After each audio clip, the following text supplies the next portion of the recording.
मध्य प्रदेश के Bandhavgarh tiger reserve में बीते दिनों हुई 10 हाथियों की मौत को लेकर लांजी क्षेत्र के पूर्व विधायक और संयुक्त क्रांति पार्टी के राष्ट्रीय अध्यक्ष किशोर समृते ने फॉरेस्ट विभाग पर गंभीर सवाल उठाए हैं। उन्होंने कहा है कि हाथियों की मौत के बाद जो रिपोर्ट सामने आई है उसमें कोदो की फसल खाने से इस तरह की घटना होना बताया गया है, जो कि विभागीय लापरवाही को दर्शा रहा है।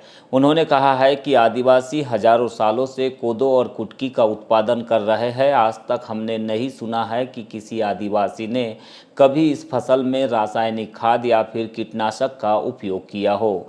किशोर समृते का कहना है कि जब हाथियों के झुंड के बारे में पता चला तो विभाग को पटाखों और अन्य सामग्री का इस्तेमाल कर उन्हें दूर खदेड़ा जा सकता था, लेकिन फॉरेस्ट विभाग ने ऐसा कुछ भी नहीं किया और अब जब हाथियों की मौत हो गई तो विभागीय कर्मचारियों को बचाने के लिए कीटनाशक वाली रिपोर्ट जारी कर दी गई। उन्होंने कहा है कि इस पूरे मामले की जांच सीबीआई से होनी चाहिए और डब्ल्यूडब्ल्यूएफ के माध्यम से भी जांच करानी चाहिए।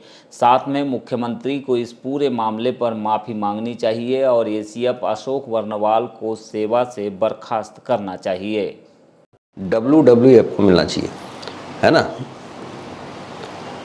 जो वर्ल्ड वाइल्ड लाइफ फाउंडेशन है वो उससे इसकी पूरी इंक्वायरी होनी चाहिए। दूसरी बात, हाथी जो है और आदिवासी उनके बीच में तालमेल होता है।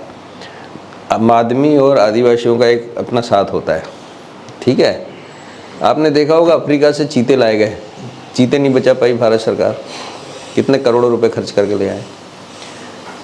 हाथी जो मारे गए, हाथियों के इलाज में डॉक्टर नहीं मिल रहा था, आपने देखा। समय रहते यदि उनका मेडिकल ट्रीटमेंट हो जाता तो सब ठीक हो जाता। दूसरी उसमें महत्वपूर्ण बात यह है कि जो रिपोर्ट बनाई है मध्य प्रदेश सरकार के वन अधिकारियों ने, उन्होंने कहा कि जो कोदो कुटकी आदिवासी जो पैदा कर रहे हैं उसमें शायद कीटनाशक डाल दिया। तो मेरा ये कहना है कि कोदो कुटकी तो जब से दुनिया बनी तब से उसका उत्पादन कर रहे हैं और जो प्रीमेटिव ट्राइब्स हैं, बैगा हैं, ये लोग करते हैं। आज तक मुझे नहीं लगता उन्होंने कभी जैविक ज़मीन से जो पैदा हो गया, उसके अलावा कभी उन्होंने कभी एक रासायनिक खाद भी डाला होगा।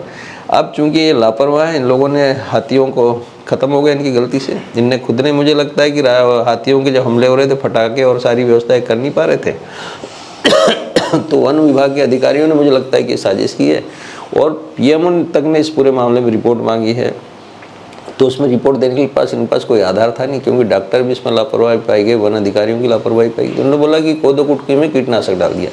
आज तक भारत में जब से कोदो कुटकी हो रही है, मुझे नहीं लगता कभी कोई होगा। तो ये रिपोर्ट की जांच होना चाहिए, इसकी सीबीआई से इंक्वायरी होना चाहिए। रिपोर्ट कैसी बनाएगी, फ्रॉड रिपोर्ट कैसी बनाएगी। और ये बड़ा गंभीर मैटर है राज्य सरकार के लिए। राज्य सरकार को, मुख्यमंत्री को इसमें माफ़ी मांगना चाहिए और जो एसीएस फॉरेस्ट है अशोक वर्णवाल, इसको सेवा से बर्खास्त करना चाहिए। क्योंकि मध्य प्रदेश में वन विभाग को जितना बर्बाद इस अधिकारी ने किया, इस IAS अधिकारी ने, उतना किसी ने नहीं किया।